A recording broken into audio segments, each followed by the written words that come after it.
शिवाय। ओम नमः शिवाय। ओम नमः शिवाय। शिव महापुराण पंचम उमा संहिता 29वां अध्याय आदि सृष्टि विवेचन। सोनक जी बोले, हे सूत जी, जो परमार्थदायक सनत कुमार जी और व्यास जी का संवाद आपने कहा वह तो मैंने सुना। अब मैं यह सुनना चाहता हूँ कि सृष्टि कैसे हुई। सूत जी बोले, हे मनु, अब मैं वही अद्भुत शास्त्र विस्तारक कथा तुमसे कहता हूँ। हे मुनिवर्य, आप यह तो जानते ही हैं कि सब प्राणियों में उत्पन्न करता नारायण में परायण अतुल तेज वाले ब्रह्मा जी हैं। उन भगवान स्वयंभू ने अनेक प्रजा के सृजन की इच्छा से पहले जल को उत्पन्न किया और जल में वीर्य को डाला। तब जल ही नर हुआ और वही नर का पुत्र कहलाया, और जिनका उन जलों में स्थान है वे ही नारायण हैं। तब जल में स्थित हुआ वह अंडा सुवर्ण के समान कांतिमान हो गया और वहाँ यज्ञ करने के लिए ब्रह्मा जी स्वयंभू नाम से विख्यात हुए। तब उसमें भगवान हिरण्यगर्भ ने 1 वर्ष वास कर जब उसके 2 खंड किए तो 1 खंड आकाश और 1 भूमि हुआ, जिससे अर्धभाग में प्रभु ने 14 भुवन प्रयुक्त किए और उन दोनों खंडों के मध्य भाग में आकाश हुआ। फिर जलों के ऊपर स्थित पृथ्वी और आकाश में 10 दिशाएं बनाई तथा उसी समय में मन, वाणी, काम, क्रोध तथा रति आदि को भी इन्होंने ही बनाया। और फिर उन्होंने ही मारीच, अत्रि, अंगिरा तथा पुला, पुलस्त्य, भृंगु और वशिष्ठ आदि महा तेजस्वी सप्तऋषियों को उत्पन्न किया।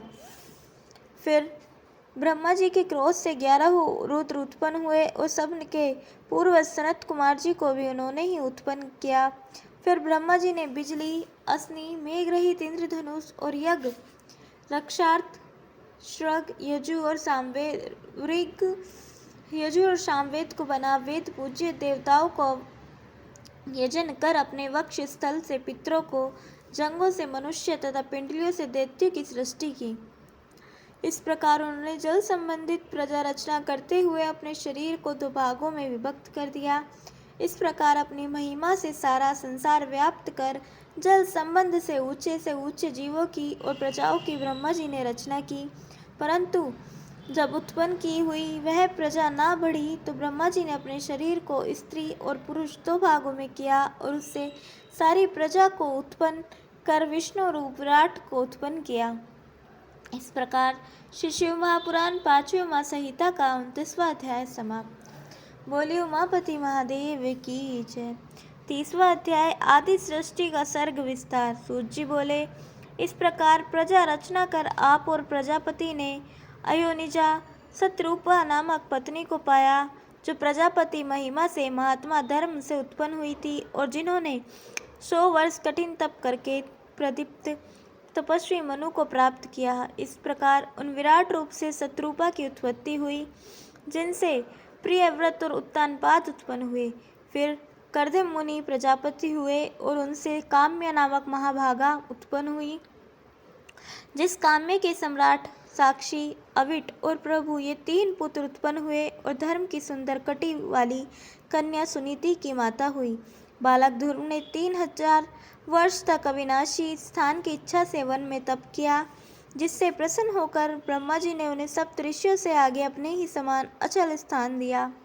फिर उन ध्रुव से पुष्टि और धान्य नामक के 2 पुत्र उत्पन्न हुए, जिनमें पुष्टि ने समुत्था नाम की स्त्री से रिपुंजय, वित्र, वृकल, वृष और तेजस नाम के 5 पुत्र उत्पन्न किए।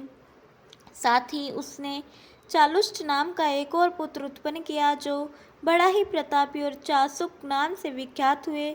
फिर उन्हीं मनु ने नडवाला नामक स्त्री से और भी 10 तेजस्वी पुत्र उत्पन्न हुए, जिनके नाम पुरु, मास, सधुम, तपस्वी, सत्यकवि, कवि, अग्निष्टोम, अतिरात, मन्यु और श्रेयस ये वैश्योत्पन्न प्रजापति से उत्पन्न हुए थे, अर्थात उनके पिता चाक्षु वैश्य थे। फिर परु से अग्नेय कन्या ने अंग, सुमनस, ख्याति, स्मृति, अंगिरा और गय के 6 पुत्र उत्पन्न हुए। फिर अंग से सुनीता नामक एक स्त्री ने वेन नामक पुत्र को उत्पन्न किया, जिससे दुराचार से संतप्त होकर ऋषियों ने अपनी हुंकार से उसे मार दिया। और सुनीता ने बहुत प्रार्थना की, तब ज्ञानी मुनियों ने उनके दाहिने हाथ को मत कर पृथु को उत्पन्न किया। इस पृथु ने पृथ्वी की रक्षा की तथा राजाओं में सर्वप्रथम उन्होंने राज्याभिषेक किया। फिर तो उनसे ज्ञानी सूत और मगध नाम के 2 पुत्र हुए और राजा ने सबके हितार्थ इस पृथ्वी का दोहन किया, सैकड़ों यज्ञ कर सबको आजीविका दी। पश्चात इन्हीं पृथु ने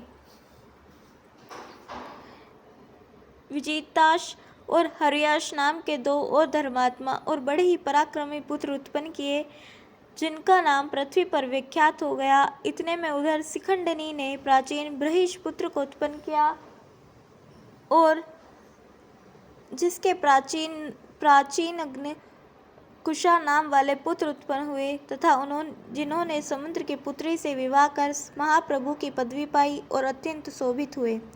पश्चात प्राचीन बहिर्ष ने समुद्र कन्या से 10 दिव्य पुत्र उत्पन्न किए, जिनका प्रचितश नाम पड़ा और उन्होंने 10,000 वर्ष समुद्र के जल में शयन कर शिव मंत्र में लीनता प्राप्त की।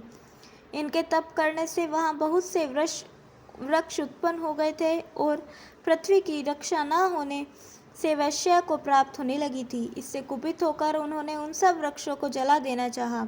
तब वृक्षों के राजा सोम ने उनके पास जाकर अपनी वरवर्णिनी नामक कन्या देकर उनका क्रोध शांत किया, जो सोम वंश की वृद्धि करने वाली हुई और जिसमें सृष्टिकर्ता महातेजस्वी ब्रह्मपुत्र विद्वान दक्ष प्रजापति का प्रादुर्भाव हुआ।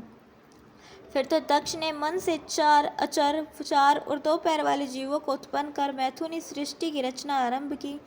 उन्होंने वीरन प्रजापति की कन्या वीरणी से धर्म पूर्वक विवाह कर हजारों पुत्रों को उत्पन्न किया, परंतु वे सब नारद जी के उपदेश से विरक्त हो गए। तब वह सुनकर उस दक्ष ने फिर उसी कन्या से समलाक्ष नाम वाले सहस्त्र पुत्र उत्पन्न किए, परंतु नारद के उपदेश से वे भी अपने पिता के पास नहीं आए। इससे क्रोधित दक्ष ने नारद मुनि को शाप दे दिया कि तुम कहीं भी स्थिरता को ना प्राप्त होंगे। पश्चात दक्ष ने अपने गुणों से महाज्वाला स्वरूपनी बहुत सी स्त्रियों को उत्पन्न किया, जिनमें से उन्होंने 10 धर्म को, 13 कश्यप को और ऐसे ही 2 ब्रह्मा के पुत्र को तथा 2 अंगिरा को, 2 कृशास को और 27 कन्या श्रेष्ठ चंद्रमा को प्रदान की, जिनसे बहुत से देवता और असुर उत्पन्न हुए तथा संसार भर गया। इस प्रकार तप के लोक से मैथुनी सृष्टि उत्पन्न हुई, जिसमें संकल्प, दर्शन और स्पर्श ही प्रधानता है। इतनी कथा सुनकर सौनक जी बोले, हे महातपस्वी, पहले तो आपने यह कहा था कि दक्ष जी ब्रह्मा जी के अंगूठे से पैदा हुए, फिर उन्होंने प्रेचेतस भाव कैसे प्राप्त किया और वे सोम के ससुर कैसे हुए? सूत जी ने कहा, हे मुनीश्वर, प्राणियों की उत्पत्ति और निषेध तो नित्य होता रहता है, अतः प्रत्येक काल में ये संपूर्ण मुनि और दक्ष आदि होते रहते हैं। दक्ष प्रजापति के चराचर सृष्टि को जानने वाला संतान युक्त आयु से पूर्ण ही स्वर्ग का भागी होता है। इस प्रकार श्री शिव महापुराण 5वीं उमा संहिता का 30वां अध्याय समाप्त। बोलिए उमापति महादेव की जय। 21वां अध्याय कल हम सुनेंगे। 21वां अध्याय आदि सृष्टि में सर्ग विस्तार वर्णन और 32वां अध्याय कश्यप की वंशावली। तब तक के लिए जुड़े रहें। हर हर महादेव।